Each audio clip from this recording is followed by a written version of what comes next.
Story में बार बार ये सुबह भी मैं एक इंटरव्यू पे कह रही हूँ, ये कोई लव स्टोरी नहीं है, ये एक आइडलाइजिंग अप्रिसिएशन और एक पॉलिटिकल मूवमेंट का एक हिस्सा होना और ये समझना कि may be this is a great choice for us for the country और उसकी डिसइल्यूजनमेंट है। और वो जो मेरे अपने चॉइसेस हैं या मेरी कमजोरियां हैं या मेरी नाइविटी आप कहते हैं या बेवकूफ़ियाँ कहते हैं, मैंने सबसे पहले उसका एहतसाब किया है। मैंने अपने पेरेंट्स की बात भी मुझे कभी कभी याद आती है कि प्रोफेशन में नहीं जाओ, मैं कहती नहीं क्यों नहीं जाएं, क्यों पढ़े लिखे लोगों ने नहीं आना।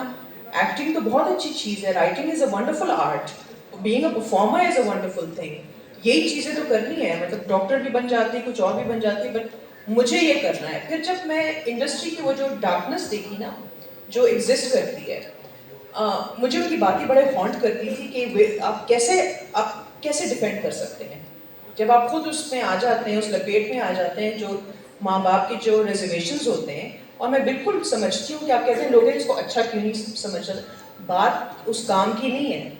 आर्ट बेहतरीन चीज़ है, to be an artist is a wonderful thing, writer हो, परफॉर्मर हो, कोई भी हो।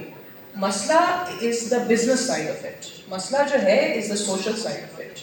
और इससे अब आप आंख नहीं चुरा सकते कि ये जो रैकेट्स हैं ये किस तरह आपस में एलीट्स को सपोर्ट करते हैं और उनके लाइफस्टाइल को सपोर्ट करते हैं। बिल्कुल, तो आपने ये एक्चुअली स्टेप लिया और ये स्टेप की एक ऐसी लड़की की, और ये कहानी लिखने का मकसद ये था कि जितनी भी और लड़कियां हैं जो एस्पायरिंग हैं वो इन रैकेट्स का हिस्सा मत बने, क्योंकि जितने भी इम्पोर्टेंट लोग हैं वो उनको अपनी लपेट में ले आते हैं, उन्हें फिर एक्सप्लॉइट करते हैं और वो मुस्तकिल तौर पे एक्सप्लॉइट होती रहती है।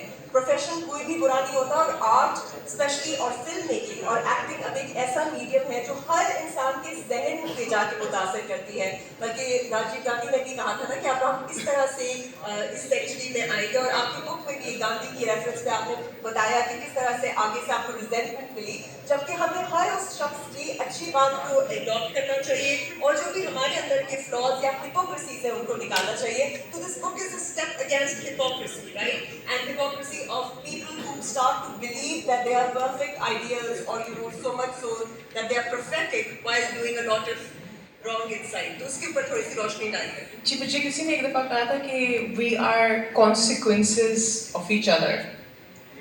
हम सब जो होते हैं ना, जब आप किसी से मिलते हैं, they're all consequences of our actions.